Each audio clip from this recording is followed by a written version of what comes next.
ദിവ്യകാരുണ്യത്തിനു മുന്നിൽ മുട്ടുകുത്തി നൈജീരിയൻ സേനാംഗങ്ങൾ പ്രാർത്ഥിക്കുന്ന വീഡിയോ വൈറലാകുന്നു.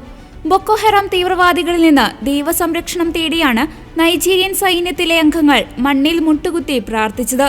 ബൊക്കോ ഹറാം തീവ്രവാദികൾ നടത്തുന്ന അക്രമങ്ങളിൽ നിരവധി പേരാണ് കൊല്ലപ്പെടുന്നത്. കഴിഞ്ഞ കുറേ മാസങ്ങളായി ക്രൈസ്തവ സമൂഹങ്ങൾക്കെതിരെ ബൊക്കോ ഹറാം തീവ്രവാദികൾ ആക്രമണങ്ങൾ കടുപ്പിച്ചിരിക്കുകയാണ്. പള്ളികൾ അഗ്നിക്കിരയാക്കുകയും നിരവധി ക്രൈസ്തവരെ കൊലപ്പെടുത്തുകയും ചെയ്തു. ബൊക്കോ ഹറാം ഭീകരരെ പേടിച്ച് നിരവധി ക്രൈസ്തവരാണ് ഗ്രാമങ്ങളിൽ നിന്ന് ഒഴിഞ്ഞു പോകുന്നത്. തീവ്രവാദികൾ ക്രൈസ്തവരെ തിരഞ്ഞു പിടിച്ചാണ് കൊലപ്പെടുത്തുന്നതെന്നാണ് റിപ്പോർട്ടുകൾ.